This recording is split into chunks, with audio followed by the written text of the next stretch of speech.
Okay, Wagner mean mean rearrangement we had done in the last class, जिसमें some of the types of the rearrangements we had done. Next type of rearrangement is a very easy rearrangement जिसमें बहुत कम काम करना पड़ता है. ये rearrangement है स्क्लैर एडामेंटाइजेशन. इसका नाम तुम्हें याद रहे या ना रहे, सिर्फ एक ये टाइप का रीअरेंजमेंट है. देखो क्वेश्चंस कैसे होते हैं. बस इसके मैं आपको 3 ही क्वेश्चंस कराऊंगी और तीनों क्वेश्चंस बहुत बहुत इजी हैं, जिसमें कुछ ज्यादा काम ही नहीं करना होता है. जैसे पहला क्वेश्चन है, देखो आपको नॉर्बोरियन स्ट्रक्चर आता है ना बेटे. This is a type of the norbornane structure. ये यहाँ पे था. अब इस और इसके साथ ना कोई रिंग लगी हुई है ऐसी. This is a ring. अब ये 1 है, ये 2 है, ये 3 है, ये 4 है, ये 5 है, ये 6 है और ये 7 है. तो 7 carbon atoms are there. This is a norbornene system. अपने पहले नॉर्बोरेन सिस्टम की काउंटिंग को पूरी करके ना उसके बाद आ जाएगा इसमें 8, इसमें 9 और इसमें 10. अगर तुम्हें पेपर में ऐसा कोई क्वेश्चन आता है और साथ में लगाया होता है कोई लुईस बेस, AlCl3 सब बच्चे जानते हैं ना बेटा, ये लुईस एसिड है. सॉरी, कितने बच्चों को पता है ये लुईस एसिड है? Everybody knows this? अरे यस और नो? Yes yes ma'am. चलो वेरी गुड. तो बच्चा इसमें कितने कार्बन एटम है बताओ? मैंने अभी तो नंबर दिए हैं. कितने कार्बन एटम है इसमें? 10 कार्बन एटम. तो अगर 10 कार्बन एटम की कोई टेढ़ी मेढ़ी चेन तुम्हें पेपर में आती है, कोई एक ऐसी स्ट्रक्चर तुम्हें पेपर में आती है जिसमें नॉर्बोरेन के साथ ऊपर नीचे कुछ बनाया हुआ है, तो तुम इसका एडामेंटेन बना दोगे. एडामेंटेन कैसे बनाते हैं? पहले तो तुम वैसा ही बना लो इसमें जैसे तुम चेयर कन्फर्मेशन में बनाते थे. उसके बाद तुम इसको कुछ इस तरीके से सजा दो. ठीक है, इसके ऊपर हट बना के ना ऐसे ऐसे ऐसे ऐसे, this type and then this type. This structure in the chemistry is called as adamantane. आपको पता है कि एडामेंटेन देखने में आपको जितनी मर्जी भयानक लग रही हो, पर एक्चुअली में इसकी टेट्राहेड्रल सिमेट्री होती है. ठीक है, जैसे टेट्राहेड्रल स्ट्रक्चर होती है ना, 1 2 3 4 कॉर्नर होते हैं, तो इसके टेट्राहेड्रल स्ट्रक्चर है. तो जितनी भी टेढ़ी मेरी नॉर्बोरेन के स्ट्रक्चर हैं वो आपके पास किसी भी लुईस एसिड की प्रेजेंस में ऐसे बना देते हैं. That's it. कैसे इसके टेट्राहेड्रल स्ट्रक्चर्स देखते हैं, मैं कुछ यहाँ पे पॉइंट्स लगा देती हूँ. जैसे ये और ये टेट्राहेड्रन की तरह बिहेव करते हैं 4. ठीक है. अब इसका सेकंड क्वेश्चन, मैंने कहा ना मैं इसके 3 क्वेश्चन करवाऊंगी and these are so easy. मान लो पेपर में ऐसी कुछ टेढ़ी मेढ़ी तुम्हें स्ट्रक्चर आ गई जिसमें एक यहाँ पे बेंजीन रिंग बना हुआ था,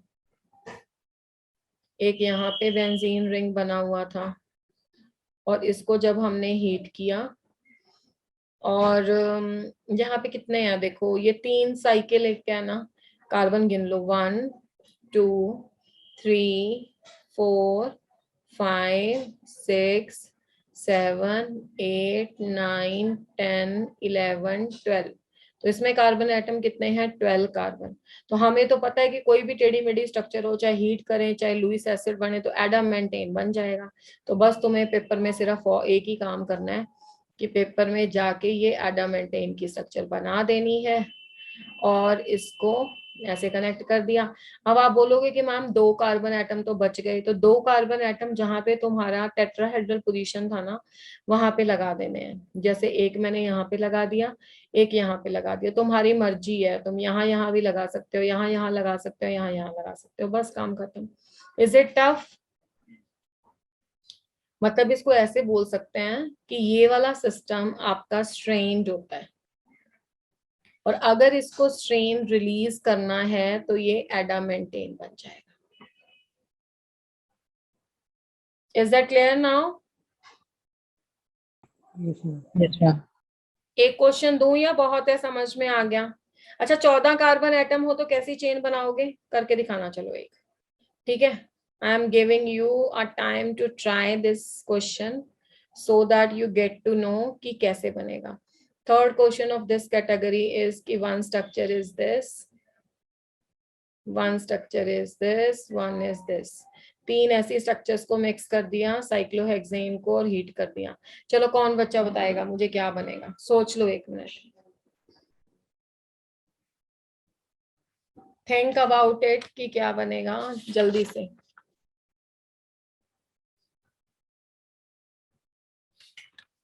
इतना टाइम नहीं लगाना, जल्दी जल्दी बताना है.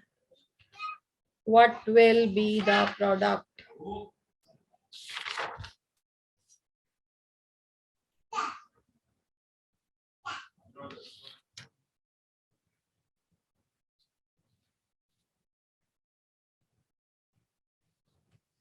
अच्छा बताओ कितने कार्बन एटम है इसमें? Who has counted? 1, बोलो, 4, 5, 6, 7, Ma'am, 14.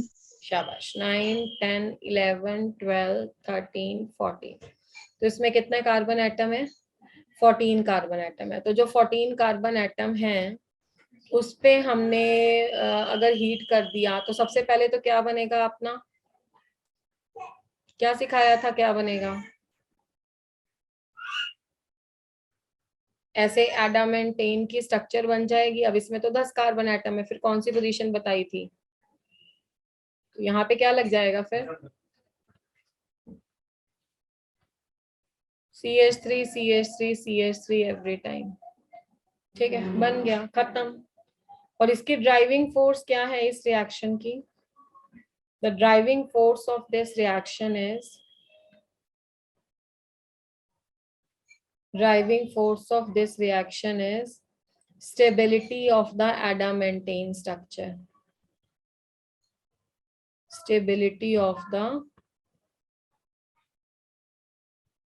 adamantane structure. Getting this point or not?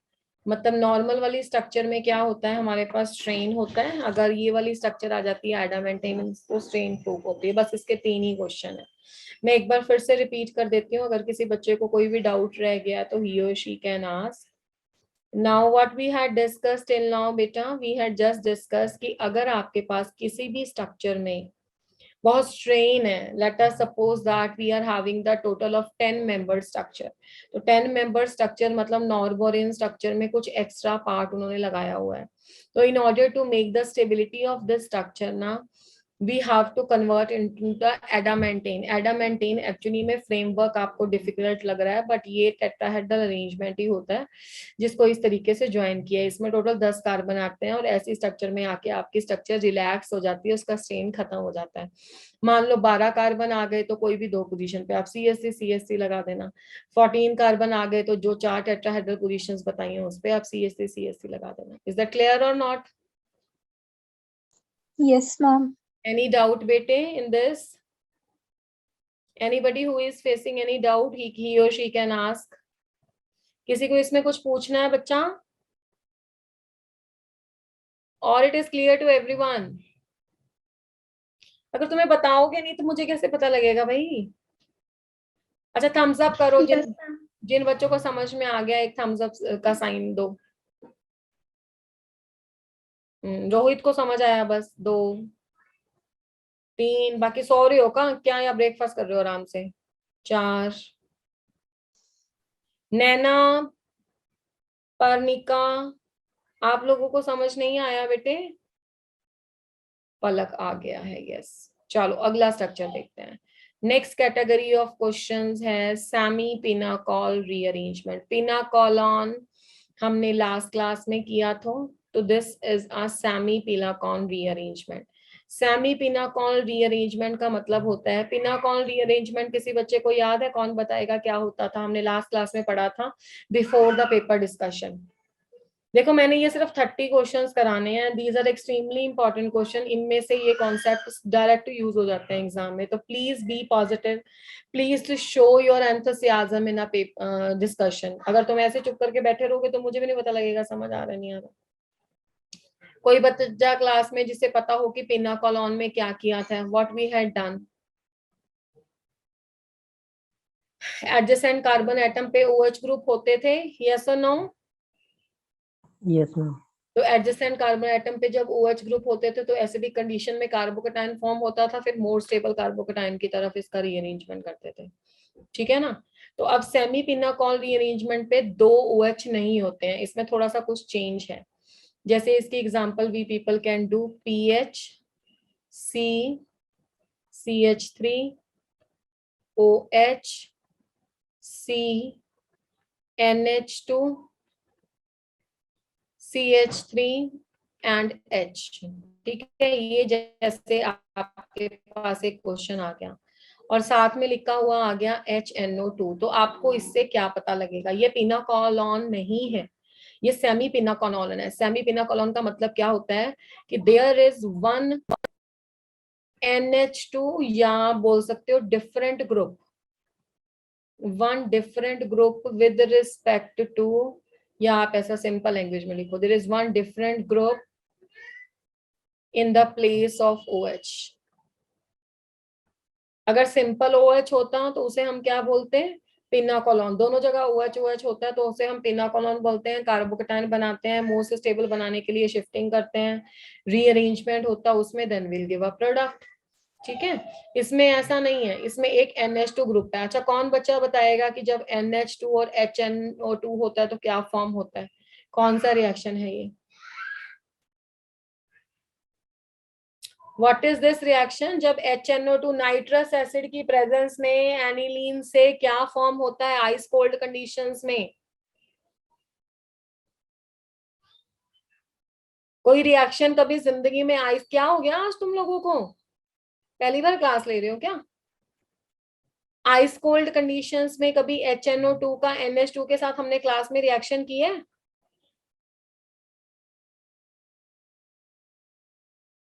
Okay, whether we have done और नॉट? कभी तुमने अपनी केमिस्ट्री की किताब में आइस कोल्ड कंडीशंस लिखी हुई देखी हैं? Yes ma'am.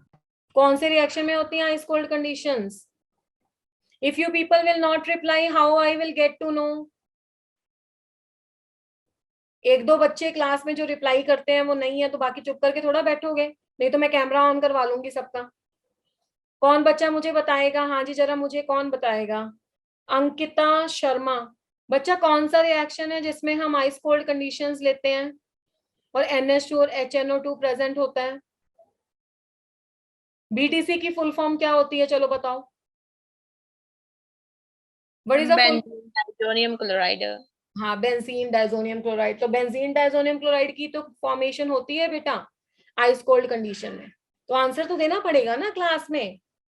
समझ में आ रही है या नहीं आ रही? क्लास में सारे काम छोड़ के हमें बैठना है बच्चा। जब HNO2 को क्या बोलते हैं? This is called as a nitrous acid. तो नाइट्रस एसिड को जब आप देख के पहचान जाओगे, जब इसमें NH2 है और नाइट्रस एसिड प्रेजेंट है, तब आपके पास डाइजोनियम क्लोराइड बनता था वहां पे, क्योंकि वहां पे HCl भी होता था। यहाँ पे HCl तो नहीं है। डाइजोनियम क्लोराइड का देखो क्या फार्मूला होता है, मतलब इस तरीके से बेंजीन लगा होता है और इसके ऊपर लगा होता है N2 plus and X negative. तो बेटा X नेगेटिव तो इसमें दिया नहीं हुआ HCl, तो हम क्या करेंगे? हम N2 प्लस फॉर्म कर देंगे। तो this is a PH, this is a C, this is a CH3, this is a OH। किस जगह पे ये N2 प्लस फॉर्म होगा? जहां पे आपका NH2 लगा हुआ है। याद है ना, एनिलीन से बनाते थे हम आइस कोल्ड कंडीशन लगा के नाइट्रस एसिड में।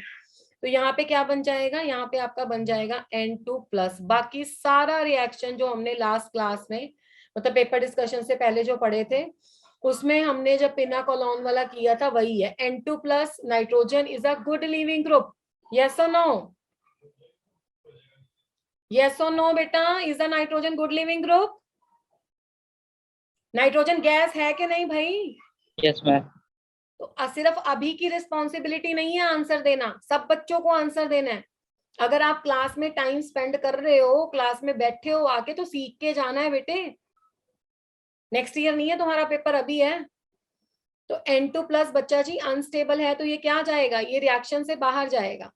जब ये रिएक्शन से बाहर जाएगा तो आपके पास इस कार्बन पे प्लस आ जाएगा, तो PH, C के ऊपर OH, ठीक है, और CH3, और यहाँ पे आ गया आपके पास कार्बन के ऊपर plus charge. This is a CH3 and H। अब कार्बन पे प्लस चार्ज आ गया, कार्बन के पे प्लस चार्ज जब आ जाए तो आपको करना होता है रीअरेंजमेंट, और रीअरेंजमेंट के लिए तुम्हें एक वर्ड सिखाया हुआ है माइग्रेटिंग एप्टीट्यूड का। जब हम इसमें माइग्रेटिंग एप्टीट्यूड देखते हैं तो क्या ऑर्डर होता है माइग्रेटिंग एप्टीट्यूड का, किस वाले ग्रुप का सबसे ज्यादा माइग्रेटिंग एप्टीट्यूड होता है, सबसे ज्यादा माइग्रेटिंग एप्टीट्यूड होता है हाइड्रोजन का, फिर होता है पीएच का, और फिर होता है आर का। अब साथ वाले से माइग्रेट करना है तो यहाँ पे एच तो है नहीं बच्चा, यहाँ पे क्या क्या प्रेजेंट है, पीएच प्रेजेंट है और आर प्रेजेंट है, यस और नो? ठीक है ना बच्चा, तो ये आर प्रेजेंट है, ये पीएच प्रेजेंट है, तो आर और पीएच में से किसका माइग्रेटिंग एप्टीट्यूड ज्यादा है? Ma'am pH. पीएच का। तो पीएच यहाँ से शिफ्ट करेगा, इसके पॉजिटिव चार्ज को खत्म करेगा, ठीक है। तो जब पीएच इसके पॉजिटिव चार्ज को खत्म करेगा तो देखो फिर क्या बनता है, ठीक है। तो जब इसको कंप्लीट हो जाएगा इसका माइग्रेशन, तो यहाँ पे आ जाएगा आपका कार्बन,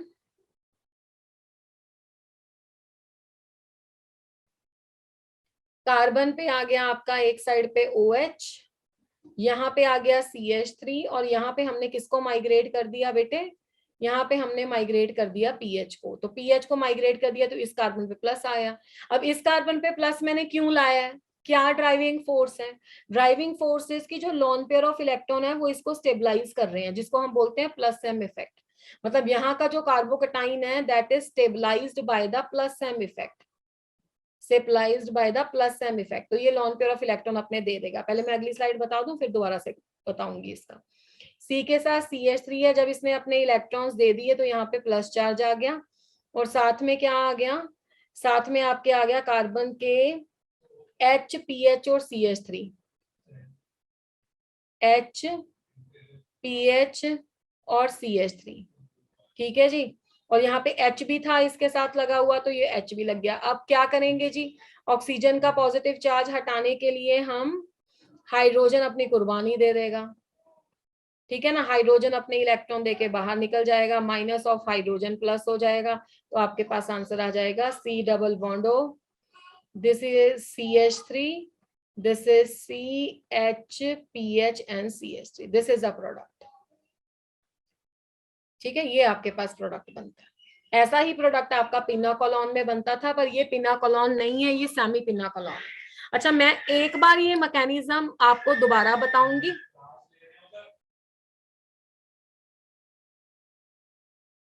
और उस मैकेनिज्म को एक बार बताने के बाद I will ask one of the student to explain all this. देखो बेटा, हमने पेपर नहीं देना है, पेपर में जो एग्जामिनर ट्विस्ट डालेगा ना वो तुम्हें समझ में आनी चाहिए, और ये वो क्वेश्चन है जो डायरेक्ट लग जाते हैं एग्जाम में। बात समझ में आ रही है मेरी? आपको वो ट्विस्ट सीखना है कि आपका हाथ खुद चलना चाहिए कि यहाँ पे मैं ये करूं जब पेपर में ये पूछा जाए। मैं एक बार दोबारा से बता रही हूँ, फिर जिसका मैं नाम लूंगी ना क्लास में वो बच्चा एक्सप्लेन करेगा। फिर से देखो कि मुझे कैसे पता लगा कि ये क्वेश्चन कैसे सॉल्व होना है। पहली बात तो ये सेमी पिनाकोलॉन क्यों है? पिनाकोलॉन वो होता है जिसमें 2 OH ग्रुप होते हैं एडजेसेंट कार्बन एटम पे, जिसको हम बोलते हैं विसिनल डायोल। इसमें 2 OH नहीं है, एक OH है, एक उसकी जगह पे कोई और ग्रुप है। तो बच्चा जी अब आधा हो गया ना वो, तो उसको सेमी पिनाकोलॉन बोलेंगे। उसके बाद तुम्हें पेपर में सबसे पहले, ये सबसे इजी ट्रिक है, ये ट्रिक समझो तुम, कि जब नाइट्रस एसिड और NH2 दिखे तो तुम्हारे दिमाग में आना चाहिए कि ये BDC वाला रिएक्शन, जिसमें क्या बनता है BDC। BDC का फार्मूला होता है N2 प्लस Cl नेगेटिव। अब Cl तो है नहीं, तो बस कुछ ना सोचना, तुम्हें इसको N2 प्लस में कन्वर्ट कर देना। अब N2 गैस है, अगर नाइट्रोजन गैस है तो उसका गुड होगा लिविंग टेंडेंसी, तो ये गुड लिविंग टेंडेंसी बाहर चला गया, तो कार्बन पे आ गया प्लस। कार्बन पे जब मैं नंबर लगा देती हूँ, ये नंबर 1 स्टेप है, ये नंबर 2 स्टेप है, ये नंबर 3 स्टेप है, और ये नंबर 4 स्टेप है। उसके बाद कार्बन पे प्लस आ जाए तो कार्बन तो बहुत दुखी हो गया है ना, वो क्या करेगा, वो अपने आप को स्टेबलाइज करेगा। स्टेबलाइज करने के लिए साथ वाले कार्बन एटम से हम माइग्रेटिंग एप्टीट्यूड लगाएंगे। माइग्रेटिंग एप्टीट्यूड में पीएच और CH3 को चेक किया, सबसे ज्यादा H का होता है, H यहाँ पे है नहीं, ठीक है। तो सबसे पहले कौन माइग्रेट करेगा? पीएच माइग्रेट करेगा। जब पीएच माइग्रेट किया तो यहाँ पे रह गया OH। अब मैंने इस कार्बन पे प्लस क्यों लाया? बगल वाले से ज्यादा ये क्यों स्टेबल है बच्चा? वो इसलिए स्टेबल है क्योंकि ये अपने प्लस एम इफेक्ट से उसको स्टेबलाइज कर रहा है। जब भी कोई स्पीशीज, जब भी कोई कार्बोकेटाइन उसके साथ इलेक्ट्रॉन डोनेटिंग ग्रुप लगे होते हैं ना, तो वो स्टेबलाइज होता है। जब उसके, आप देखो ना कि अगर किसी के पास किसी चीज की कमी है ना, पॉजिटिव का मतलब क्या होता है? डेफिशिएंसी। अगर हम उसकी कमी को बढ़ाएंगे तो हम उसे खुश कर रहे हैं या दुखी कर रहे हैं? बताओ। किसी के पास कम पैसा है, मैं उससे और पैसा खींच रही हूँ, तो वो खुश हो रहा है, दुखी हो रहा है, स्टेबल हो रहा है, अनस्टेबल हो रहा है? अनस्टेबल हो रहा है। तो पॉजिटिव चार्ज तो पहले ही कार्बन दुखी है, उसके पास इलेक्ट्रॉन की कमी है, तुम इलेक्ट्रॉन की कमी वाले से और खींच रहे हो, तो वो तो अनस्टेबल हो जाएगा। अब उल्टा, अगर कोई ग्रुप आया उसको इलेक्ट्रॉन फेंकने, if some group is there to donate the electron, अब किसी के पास पैसे की कमी है, तुम उसे क्या कर रहे हो? तुम उसे सप्लाई कर रहे हो, तो वो हैप्पी हो जाएगा ना। अब ये कार्बन कब हैप्पी होगा? जब इसके साथ ग्रुप लगे होंगे इलेक्ट्रॉन फेंकने वाले। इलेक्ट्रॉन फेंकने वाले को क्या बोलते हैं इंग्लिश में? Electron donating groups. Electron donating groups में सबसे भारी भरकम डोनेशन इफेक्ट किसका होता है? Plus M. फिर उसके बाद क्या होता है बच्चा? Plus HC। फिर क्या होता है? Plus I. तो इसको तो प्लस एम मिल गया, भगवान मिल गए, इसको खुश हो गया। ये कह रहा है कि मैं इसको इलेक्ट्रॉन देके इसका पॉजिटिव चार्ज खत्म कर दूंगा, इसकी कमी पूरी कर देगा, ये बहुत अच्छा बंदा है, ठीक है जी। अब देखो अगले स्टेप में, ऑक्सीजन ने उसको तो दे दिया, पर ऑक्सीजन के पास कमी हो गई। जब ऑक्सीजन के पास कमी होती है तो बलि कौन चढ़ता है? हाइड्रोजन हमेशा। हाइड्रोजन बाहर निकल गया रिएक्शन से, और आपके पास जो आंसर आ गया वो क्या आ गया? कीटोन आ गया। तो ऐसे क्वेश्चंस जब भी आपके पास आए, सबसे पहले आपको कार्बोकेटाइन कब स्टेबल होता है, कब नहीं स्टेबल होता, ये ज्ञान होना चाहिए, रिएजेंट का ज्ञान होना चाहिए। अब मुझे हैंड रेस करके बताओ किस किस बच्चे को ये रिएक्शन समझ में, पूरा 4 नंबर का क्वेश्चन है, फुल एज इट इज, कोई स्टेप नहीं है ये किसी रिएक्शन का। हैंड रेस करके बताओ मुझे किस किस को क्लियर हुआ, जल्दी। वेरी गुड, सिर्फ अनीश को क्लियर हुआ, बाकी बताओ किस किस को क्लियर हुआ। शाबाश शाबाश, वेरी गुड वेरी गुड। और बताओ भाई, महक अभी का तो पता लग गया मुझे, रुचि का भी पता लग गया, ठीक है। और बताओ, और किस? पलक तुम्हें आया नहीं आया? पलक,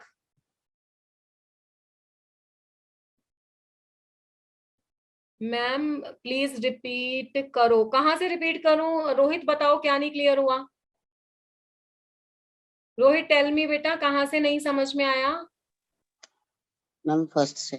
फर्स्ट स्टेप से, ठीक है कोई बात नहीं। एक OH ग्रुप था, एक NH2 ग्रुप था, तो हमें फर्स्ट स्टेप कैसे पता लगा? देखो हमारा, ठीक है बेटे, लोअर योर हैंड्स। हमारे पास था HNO2। तुम 5 भी सवाल कर लो भाई, 5 सवाल सीख के जाओ, ये बहुत बड़ी बात है क्योंकि फुल मार्क्स के क्वेश्चन है।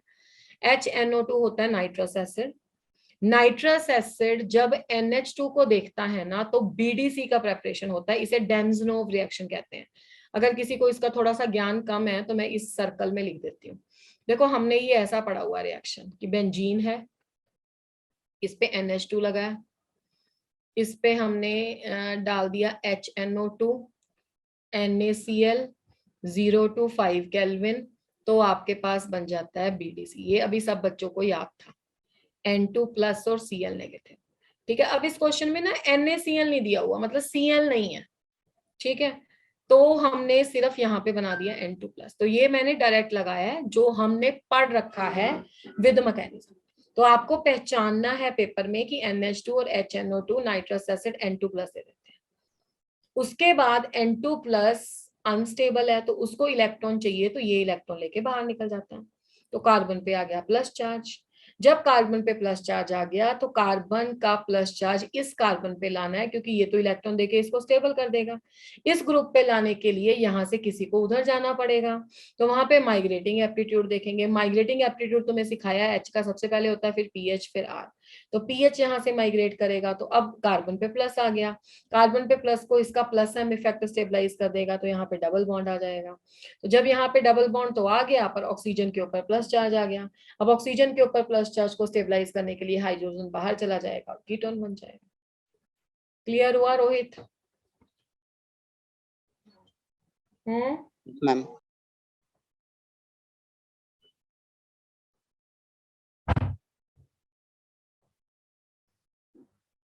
ठीक है बेटे, अगला क्वेश्चन कराऊं?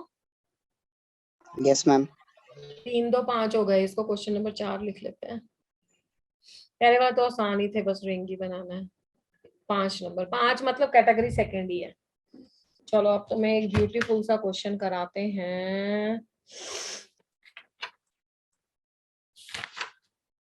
जैसे कि मैं एक समझाऊंगी, सेकंड वाला आई एक्सपेक्ट की क्लास में से कोई बच्चा आंसर देगा। पिछले वाले रिएक्शन का नाम पढ़ो, एक बार पढ़ो, अभी पढ़ो, इसका नाम क्या है? अरे नाम पढ़ोगे नहीं तो कैसे याद होगा? सेमी पिना कॉलोन रीअरेंजमेंट। ठीक है, अब वाला जो रिएक्शन है उसका नाम है बेंजिलिक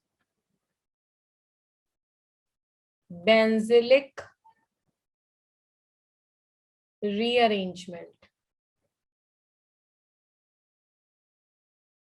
बेंजिलिक रीअरेंजमेंट क्या होता है? इसमें होते हैं डाई कीटो। बहुत आसान रिएक्शन है, बस नाम खतरनाक है। डाई कीटोन,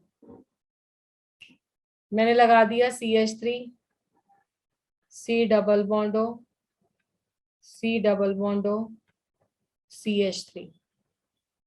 इसको बोलते हैं अल्फा डाई कीटोन। अब इसको अल्फा इसलिए बोलते हैं कि कीटोनिक ग्रुप साथ साथ हैं, एक के साथ एक है। This is called as alpha diketone. जब इसको बेस की प्रेजेंस में रिएक्शन करते हैं तो एल्डोल कंडेंसेशन नहीं करके आना पेपर में, तो इसका कैसे रिएक्शन करोगे? सबको ये पता है कि इस वाले ग्रुप का -M इफेक्ट होता है और -I इफेक्ट होता है। तो ये वाला hydrogen, alpha hydrogen atom acidic हो जाएगा, जैसे एल्डोल कंडेंसेशन में होता था। एसिडिक हाइड्रोजन को कैसे रिप्रेजेंट करते हैं? This is CH2 and H, ये हैं, ये यहाँ पे आ गया, -H+ आ गया, CH3 C double बॉन्डो C double बॉन्डो CH2 and negative, ये बन गया। ठीक है जी, तो जब ये आपके पास बन गया तो आपके पास क्या क्या आगे चांसेस हो सकते हैं? यहाँ पे ये क्या बन गया? ये एल्डोल कंडेंसेशन जैसा रिएक्शन नहीं लग रहा यस मैम। है ना? एल्डोल कंडेंसेशन में भी तो यही होता है कि अल्फा का हाइड्रोजन हट जाता है और ये बन जाता है। ये हाइड्रोजन, ये नेगेटिव डीलोकलाइज है, देखो ये ऐसे, ये ऐसे, ये डीलोकलाइज है, इसको एनोलेट केमिस्ट्री बोलते हैं। तो इसका रिएक्शन क्या होगा? इसका रिएक्शन होगा CH3 C double bond O C O negative and CH2। तो ये बन गया आपके पास। ठीक है, अगर आपके पास रिएक्शन में कोई एसिडिक मीडियम प्रेजेंट है तो आप इसका ये कर सकते हो। तो ये तो रिएक्शन हो गया एल्डोल कंडेंसेशन टाइप, ऐसे, it is just like the aldol. पर एक और काम इसमें क्या हो सकता है? अगर मेरे पास कुछ ऐसा ग्रुप पेपर में इसकी जगह पे आ जाए, C double bond O C double bond O और साथ में बेस आ जाए, तो ये नेगेटिव हो जाएगा, ये प्लस, क्योंकि इसके पास तो हाइड्रोजन ले नहीं सकते ना, पहले वाला रिएक्शन नहीं यहाँ पे कर सकते, क्योंकि CH3 हाइड्रोजन दे सकता है, बेंजीन में तो हाइड्रोजन दे ही नहीं सकते क्योंकि इसकी इलेक्ट्रोनेगेटिविटी ज्यादा होती है ना, क्योंकि sp2 हाइब्रिडाइज कार्बन एटम है, पीछे वाले में sp3 हाइब्रिडाइज कार्बन एटम था। ये सारे हाइड्रोजन एटम जो लगे हुए हैं वो sp2 के साथ लगे हुए हैं, तो ये यहाँ पे अटैक करेगा। इसको मैं pH लिख देती हूँ छोटा सा करने के लिए। तो जब ये यहाँ पे अटैक करेगा तो ये बन गया PH C double bond O CO negative, तो यहाँ पे लग गया OH और यहाँ पे भी लग गया आपके पास PH। तो पहले स्टेप में तो ये बन जाता है। तो जब पहले स्टेप में ये बनता है तो यहाँ पे भी माइग्रेशन होता है। माइग्रेशन के लिए फिर से वही फार्मूला HPH OH, तो यहाँ पे तो एक PH ही है, तो जब ये यहाँ जाएगा ये यहाँ चला जाएगा, तो ये PH C के साथ O नेगेटिव, यहाँ पे भी PH और C double bond O and O negative. ठीक है, तो ये बन गया आपके पास। अब अगर कहीं से इसको H प्लस मिल जाए, ये मैंने क्यों यहाँ पे नेगेटिव लगा दिया, क्योंकि ये यहाँ पे डीलोकलाइजेशन हो रही है इसकी। अगर इसको कहीं से हाइड्रोजन मिल जाता है तो ये कहाँ पे क्या बना लेता है, PH CPH, यहाँ पे भी OH बना लेता है और यहाँ पे भी OH बना लेता है। तो इस चीज को केमिस्ट्री में बोलते हैं बेंजिलिक रीअरेंजमेंट। मतलब कि पेपर में बस इतना पहचानना होता है कि अगर PH C double bond O C double bond O और PH हो बेस की प्रेजेंस में, तब आपके पास बन जाएगा 2 PH एक साइड, OH और ये product. This is called as a benzilic rearrangement. Is that clear बेटा? Yes, ma'am. Is that clear और नॉट? Yes, चलो मैं ma'am. एक बार फिर से इसको एक्सप्लेन कर देती हूँ। क्या है इसका, मेरे पास अल्फा डाई कीटोन था। अगर मेरे पास अल्फा डाई कीटोन का क्वेश्चन पेपर में आ गया और NaOH लगाया तो मेरे रिएक्शन का नाम आता है? नहीं आता, वो मैटर नहीं करता। तो तुम क्या सोचोगे कि इस वाले कार्बन का हाइड्रोजन एसिडिक होता है। सबसे पहले रिएक्शन तो एसिड बेस रिएक्शन करोगे ना, ये नेगेटिव है ये प्लस है, तो यहाँ का एक हाइड्रोजन जो है वो अपने इलेक्ट्रॉन यहाँ पे दे देगा, H प्लस लॉस हो जाएगा, ये H प्लस माइनस हो गया तो इस पे माइनस चार्ज आ गया। ये माइनस चार्ज क्यों आया, क्योंकि ये रेजोनेंस स्टेबलाइज्ड है। This is a resonance stabilised. ठीक है, क्यों रेजोनेंस स्टेबलाइज्ड है, ये इलेक्ट्रॉन यहाँ आएंगे ये इलेक्ट्रॉन वहां जाएंगे। अब ये जो H प्लस बाहर निकला था वापस से दे दो, ये बन गया। पर अगर इसकी जगह पे फिनाइल ग्रुप होता तो करते तो आप अभी भी यही, पर यहाँ पे तो ये हाइड्रोजन दे ही नहीं सकता क्योंकि sp2 कार्बन के साथ जो लगा है हाइड्रोजन ये इलेक्ट्रोनेगेटिव है और इलेक्ट्रोनेगेटिव से तुम कभी इलेक्ट्रॉन छीन नहीं सकते। तो इसलिए ये ऊपर जाएगा, ये नेगेटिव हो गया, ये प्लस हो गया, तो यहाँ से OH आएगा यहाँ पे। तो जब OH यहाँ पे आ गया तो अब फिनाइल ग्रुप माइग्रेट करेगा दूसरे की तरफ। फिनाइल ग्रुप क्यों माइग्रेट करेगा, उसका रीजन क्या है? जब फिनाइल ग्रुप यहाँ पे माइग्रेट करेगा तो उस टाइम पे आप ये काम कर सकते हो कि O का डबल बॉन्ड यहाँ पे बना दो, और जब O का डबल बॉन्ड बनाएगा या तो तुम्हारे पास इस स्टेप से पहले भी आंसर आ जाएगा, C के साथ O का डबल बॉन्ड आ गया और जो आपका था ये क्या कर जाएगा, लीव कर जाएगा और यहाँ पे नेगेटिव आ जाएगा, तो ये स्टेप बन जाएगा। अदरवाइज ना भी इस स्टेप को दिखाना है ना दिखाओ, कोई प्रॉब्लम नहीं है, स्टेप को छोड़ दो, जो लगा हुआ है ठीक है, कोई दिक्कत नहीं है। जहां पे O नेगेटिव है वहां का डबल बॉन्ड बना लो। ठीक है, डबल बॉन्ड बना के इधर से H निकाल के एक कार्बोक्सिलिक एसिड ही बनाओगे इसको, और क्या करोगे। ठीक है ना, ये कार्बोक्सिलिक एसिड बन जाएगा। तो अगर ये कार्बोक्सिलिक एसिड बन गया, अभी के लिए क्या था, इस पे पीएच लगा हुआ था, जब पीएच बाहर हट जाएगा तो डबल बॉन्ड नीचे आ जाएगा, तो ये बन जाएगा बेंजिलिक हो गया। अभी मैं आगे आपको कुछ नहीं करा रही हूँ बिकॉज आपकी क्लास रिस्पॉन्स नहीं दे रही है, तो इसका कोई मतलब नहीं है मैं ही पढ़ाती चली जाऊँ। फर्स्ट रिएक्शन किस बच्चे को समझ में आ गया, कौन बताएगा? मैं आपको discuss will some more things. पहले मुझे ये 5 रिएक्शंस की तसल्ली हो जाए कि तुम्हें आए हैं। फर्स्ट रिएक्शन में नाम छोड़ो, कौन बताएगा कि पहले रिएक्शन में क्या हुआ, क्या सिखाया था मैंने? रोहित।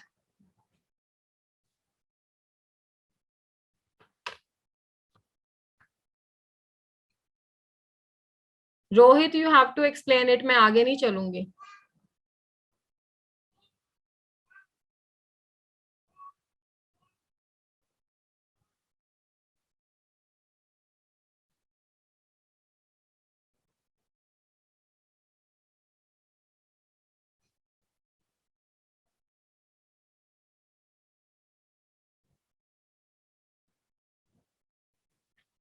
मुझे चैट बॉक्स में रिप्लाई नहीं चाहिए। I want to, yes ma'am, ma'am ये टेट्राहेड्रल है। मैं है कैसे नहीं, आप मुझे बताओ कि पहला क्वेश्चन पेपर में आएगा तो क्या समझाया मैंने। मैम पहले कार्बन एटम्स काउंट करने हैं। ठीक है मैम फिर उन्हें अरेंज कर देना है डायमेंटेन की पोजीशन में। मैम ठीक है। अगर कार्बन 10 हो तो फिर 10 कार्बन लगाना है, और अगर ज्यादा हो तो फिर तो फिर मतलब मैम साइड में भी लगा सकते हैं, बाहर मैम बाहर वाली साइड। ठीक है, सबसे पहले अगर 10 कार्बन एटम है तो 10 कार्बन एटम की जो बिना स्ट्रेन वाली स्ट्रक्चर होती है वो एडामेंटेन है, और अगर 12 कार्बन एटम है तो जो 4 डॉट मैंने लगाए हैं वो टेट्राहेड्रल अरेंजमेंट में है। एंड वो टेट्राहेड्रल अरेंजमेंट आपका क्या होता है, जिस हिसाब से होता है वैसे ग्रुप्स आपको अरेंज कर देने हैं जितने कार्बन एटम एक्स्ट्रा। तो एक में 10 ही थे, 2 में 12 थे, तो मैंने यहां और यहां कर दिया। आप करने को यहां यहां कर सकते थे, यहां यहां कर सकते थे। थर्ड में बताओ।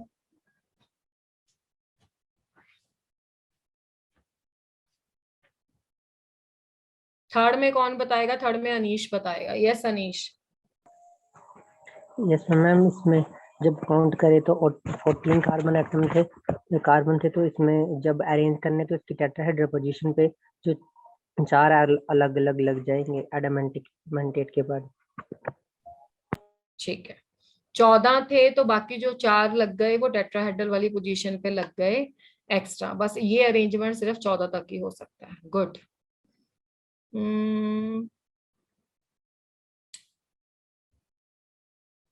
महक, फोर्थ समझाओ।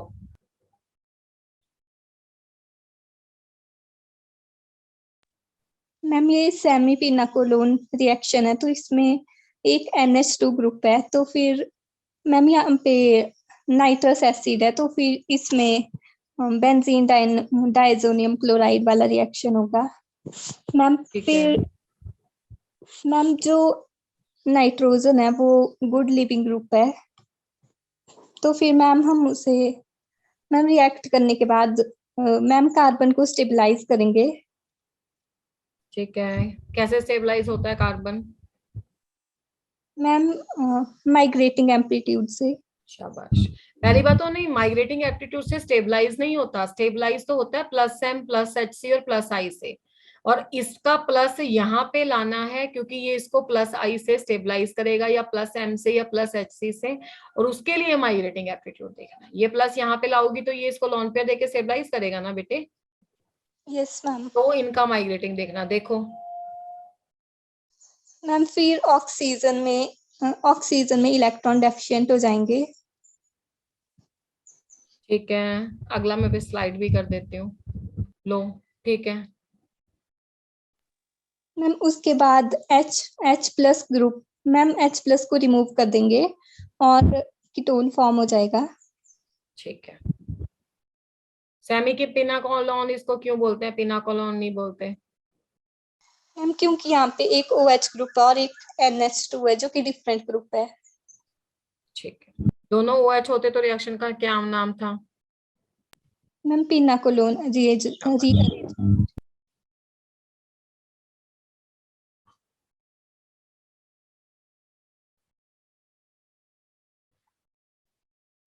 ठीक है जी, absolutely correct. Now who will explain the? Prashant, fifth.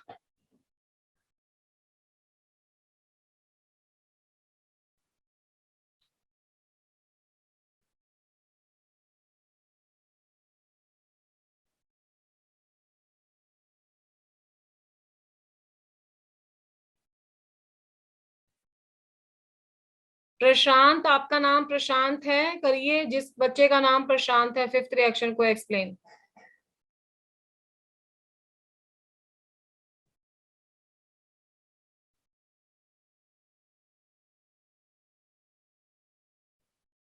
Very good, this is very good response of the class की चुप करके बैठ जाएंगे, मैडम बोली जाए, हम नहीं बोलेंगे। पलक, फिफ्थ।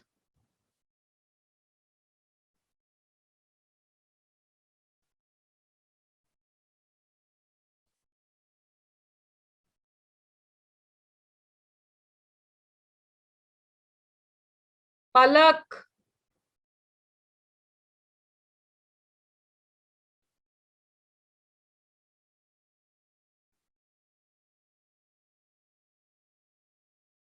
शाबाश पलक। ध्रुव, यस मैम। बच्चा 5th को एक्सप्लेन कर।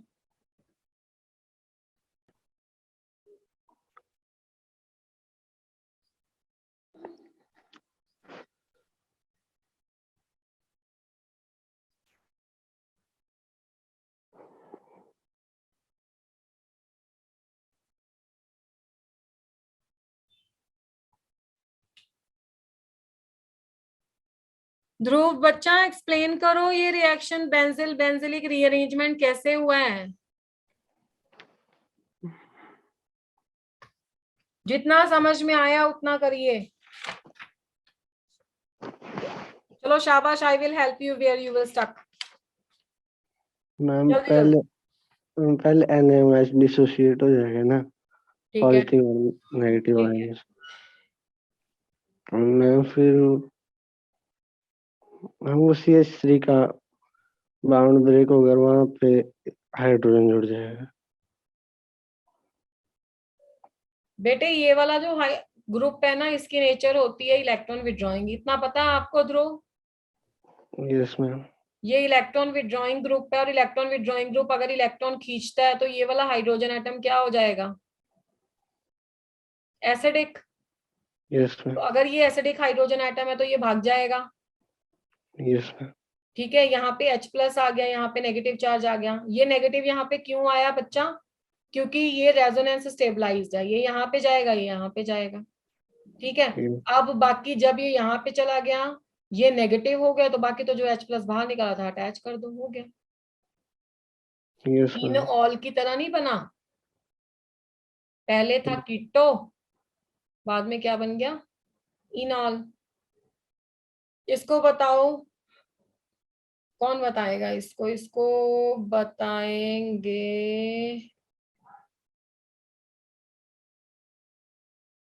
अभी। अभी explain this reaction.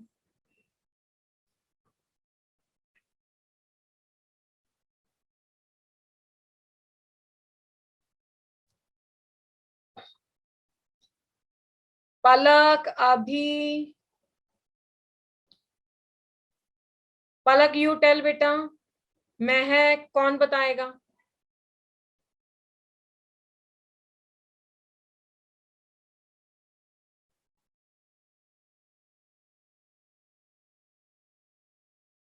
Chat box में लिख के बताएंगे, वैसे नहीं बताएंगे। मैम एक बार रिपीट कर दो। लो जी, रिपीट कर देते हैं, फिर तुम बता देना उसके बाद। बिल्कुल रिपीट कर देते हैं। वैसे मैंने ये रिएक्शन 3 बार रिपीट किया है पहले, और 1 घंटे में हमने 5 सवाल सॉल्व किए हैं। NaOH में OH नेगेटिव होता है, Na+ होता है, यानी कि NaOH एक बेस है। तो अगर NaOH एक बेस है तो इसका अटैक कहाँ पे होगा? कार्बोनिल ग्रुप में ऑक्सीजन नेगेटिव होता है, कार्बन प्लस होता है, तो OH नेगेटिव का अटैक यहाँ पे होगा। तो OH नेगेटिव जब इस कार्बन प्लस पे अटैक करेगा, यहाँ पे OH नेगेटिव, OH चला गया, यहाँ पे नेगेटिव चार्ज आ गया। अब इसको क्या करेंगे? अब इसी के साथ पीएच लगा हुआ है, ठीक है, हम क्या करेंगे, इसको भी ऐसे ही बना लेंगे, ये नेगेटिव ये प्लस। तो एक स्टेप चाहो तो आप एक्स्ट्रा लिख सकते हो कि O नेगेटिव आ गया। जब O नेगेटिव आ गया, पीएच इसकी तरफ भाग के चला गया, और यहाँ पे डबल बॉन्ड O हो गया और OH आ गया।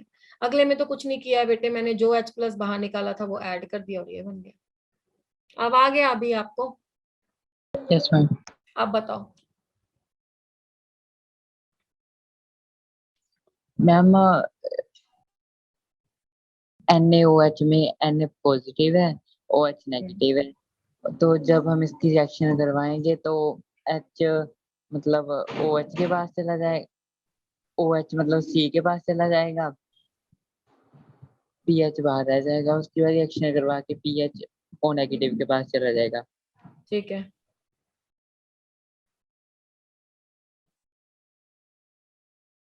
ठीक है, उसके बाद पीएच का माइग्रेशन कैसे हुआ? मैम कार्बन नेगेटिव आ गया, तो मैम पॉजिटिव चार्ज आ गया कार्बन पर, तो मैम पीएच कार्बन के पास चला गया, OH H वापस O से जुड़ गया। ठीक ठीक ठीक, तो समझा करो ना फिर, जब तुम्हें आता है तो क्यों डरते हो तुम लोग एक्सप्लेन करने से? चलिए, ऑर्गेनिक के ये 5 ही सवाल करेंगे। आगे कुछ करते हैं, कुछ ऐसे सवाल जो आपके इलेक्ट्रोकेमिस्ट्री चैप्टर के हैं। वो तो तैयारी हो गई होगी उसकी।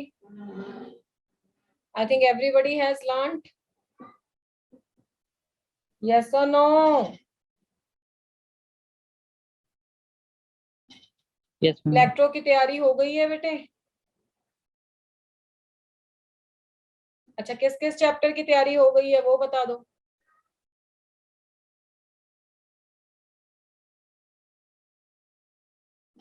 पहला क्वेश्चन है इसका,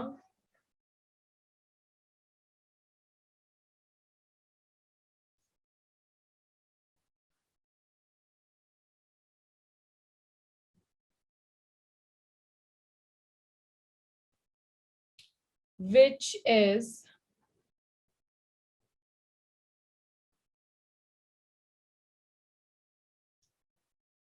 correct representation of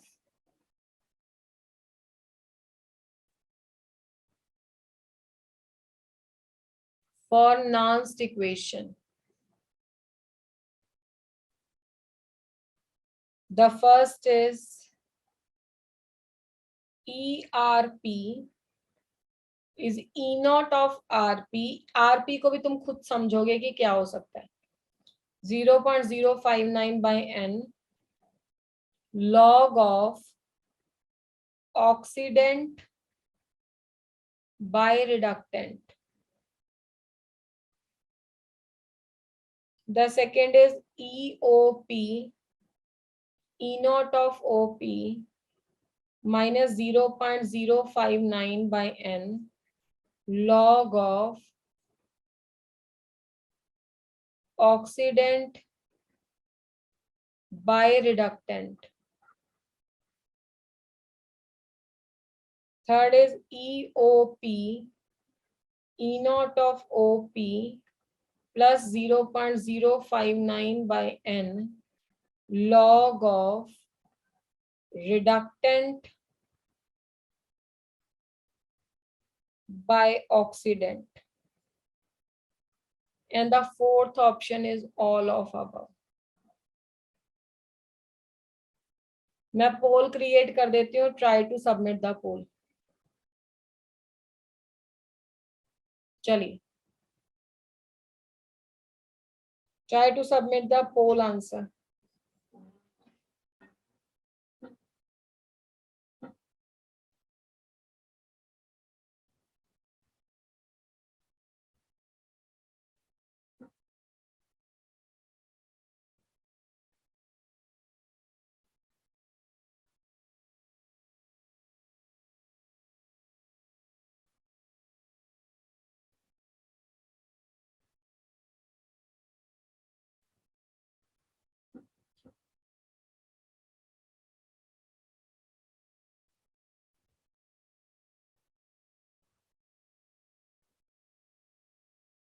सभी को आंसर करना है, सिर्फ 8 स्टूडेंट का आंसर आया अभी।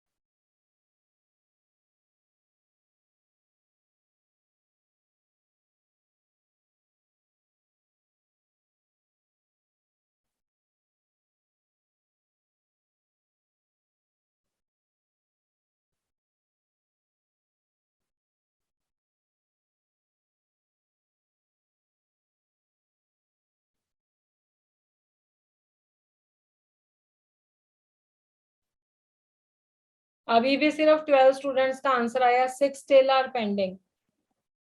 ये तो आसान चैप्टर का क्वेश्चन पूछा है।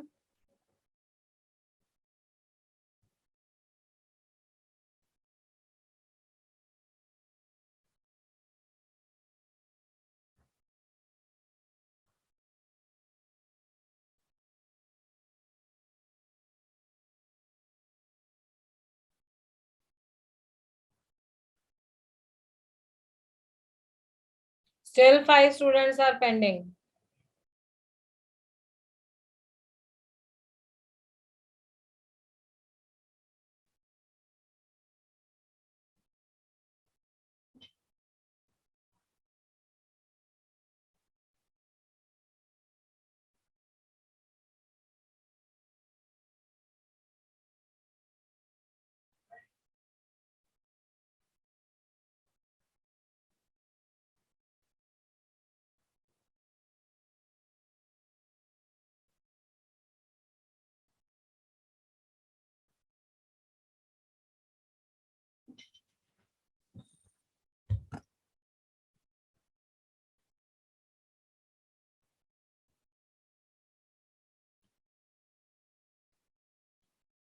ओके, मैक्सिमम स्टूडेंट का चॉइस है choice number 2।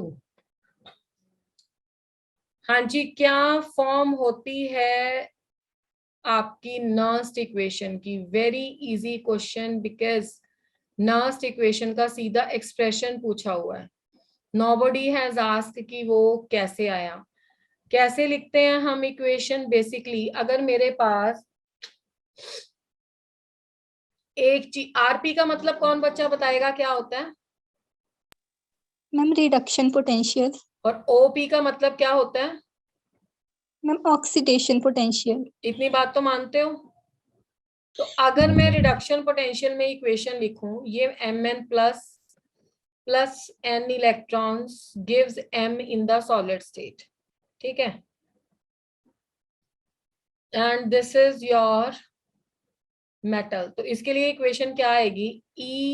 Mn plus 2m, E0 Mn plus 2m minus 0.0591 by n log of what? Log of the metal divided by Mn plus। इतनी इक्वेशन सबको समझ में आ रही है? Yes or no? Yes ma'am. अच्छा, अब इस इक्वेशन में ये वाली पोटेंशियल को क्या मैं रिडक्शन पोटेंशियल बोल सकती हूँ? और ये वाली को E0 ऑफ रिडक्शन पोटेंशियल बोल सकती हूँ? अरे yes or no? Yes ma'am. minus 0.0591 by n log of m का क्या हो रहा है और mn प्लस का क्या हो रहा है? mn प्लस का क्या हो रहा है इस इक्वेशन में? mn प्लस का क्या हो रहा है बेटे? रिडक्शन हो रहा है कि ऑक्सीडेशन हो रहा है? अरे mn प्लस इलेक्ट्रॉन गेन कर रहा है तो उसकी रिडक्शन ही तो हो रही है। यस और नो? यस। तो रिडक्शन हो रहा है तो ये क्या बन गया तुम्हारा? रिडक्टेंट। और ऊपर वाला क्या बन गया तुम्हारा? ऑक्सीडेंट। तो ये मैंने इक्वेशन लिख दी इस फॉर्मेट में। अब आप पहली इक्वेशन को इसके साथ मैच करके देखो कि पहले के साथ मैच करती है। Reduction potential E0 of reduction potential minus 0.0591 by n log of metal in the solid state upon metal in plus metal n plus reductant है। रिडक्टेंट मतलब जिसका रिडक्शन हो रहा है, ऑक्सीडेशन मतलब जिसका ऑक्सीडेशन हो रहा है। तो ये फॉर्म तो नहीं हो सकती है। यस और नो? Yes ma'am. इसका ऑक्सीडेशन पोटेंशियल की फॉर्म में अगर इक्वेशन लिखेंगे, ये वाली इक्वेशन जो मेरे पास थी रिडक्शन पोटेंशियल वाली, रिडक्शन पोटेंशियल को ऑक्सीडेशन पोटेंशियल में कैसे चेंज करते हैं? माइनस लगा के। यस और नो? तो minus of E reduction potential minus of E0 reduction potential minus of 0.0591 by n log of, अच्छा पहले रिडक्शन पोटेंशियल था तो अब कौन सा पोटेंशियल आ जाएगा? Oxidation potential. लॉग ऑफ क्या था हमारे पास इक्वेशन में? Oxidant by reductant. तो this is oxidant divided by reductant. तो सबका माइनस माइनस कैंसिल कर सकते हैं। तो EOP क्या हो गया? E0 of OP plus 0.0591 by n log of oxidant divided by reductant. तो अब जरा चेक करें, ये इक्वेशन बनती है, सेकंड वाली इक्वेशन बन रही है क्या? नहीं बन रही, इसमें यहाँ पे माइनस लगाया हुआ है। थर्ड वाली इक्वेशन बन रही है, यस और नो? अच्छा, एक बात आप लोगों से मुझे और पूछनी है, याद आ गया क्लास के टाइम पे भी, हु कैन, आपको पता है आज से पहले हम full length series paper solve करते थे, यस और नो? Yes ma'am. अच्छा, तो I just want to ask you people कि क्या आप लोग ऐसा चाहते हो कि जो हमारे डाउट वाले चैप्टर्स हैं या जिन चैप्टर्स में आप लोगों को प्रॉब्लम्स आ रही है वो चैप्टर आप हमें सॉल्व करा दो, या आप ये चाहते हो कि हम जिस हिसाब से पेपर डिस्कशन कर रहे थे, जो आपका फुल लेंथ पेपर होता है नीट का पैटर्न का, उसको ही क्लास में डिस्कशन किया जाए जैसे पहले होता था? तो अभी ऐसा करते हैं, अभी हम यहां पे लिख देते हैं ऑप्शंस। ऑप्शन 1 है आपके पास, go for full length paper discussion, क्योंकि आज की क्लास में तो मुझे बहुत तुम्हें प्रॉम्प्ट करना पड़ा है, तुम बोल ही नहीं रहे हो। और ऑप्शन 2 है आपके पास कि गो फॉर व्हाट, डाउट या maximum weightage topic question discussion.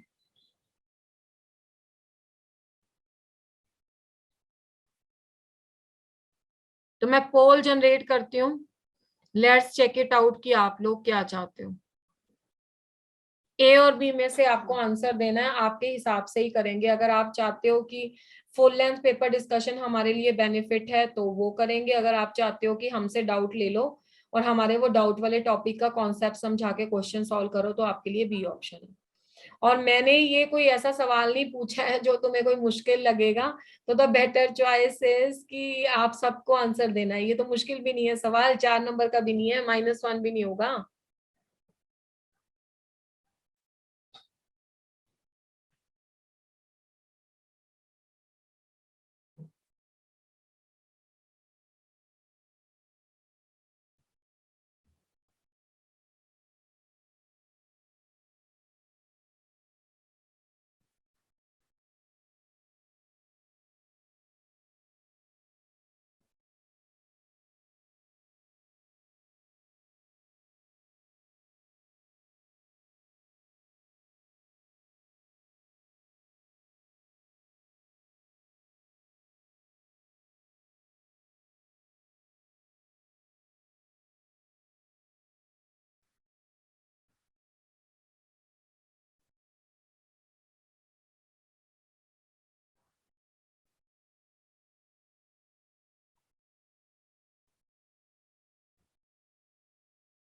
चलिए, 6 स्टूडेंट तो मुझे नहीं लगता कि कुछ भी चाहते हैं इसमें से, because everybody has not replied. मेरे को और एक एडमिन को छोड़ दो तो मेरे हिसाब से बाकी तो सब स्टूडेंट ही हैं। तो क्लास में 14 स्टूडेंट रहे, 4 स्टूडेंट कुछ नहीं चाहते हैं, तो हम रिजल्ट इसका मेंशन कर देते हैं इस पेज पे। साथ ही वैसे आपकी एडमिन मैम भी सुन रही हैं कि इसमें से 2 स्टूडेंट ही ऑप्शन 1 के हैं, यानी कि इसमें आपका 80% वोट है और इसमें आपका 20% वोट है। तो ये बात हम आपकी जो कोऑर्डिनेटिंग टीम है उस तक बेटा पास ऑन कर देंगे, और whatever you people want उस तरीके से ही चलेगा। Is that clear? अरे Yes, आप ma'am. यस मैम बोल दो। Yes ma'am. चलो ठीक है बेटा, this is all for today, rest will continue in the next class as the schedule would be given to you. Thank you ma'am. Thank you जी। ये 5 reaction ही पढ़ लेना भाई, और अच्छे से पढ़ लेना, जब पूछा जाए तो आंसर दिया करो। ध्रुव आपने आज आंसर नहीं दिया। चलिए, it's all for today, bye bye, take care.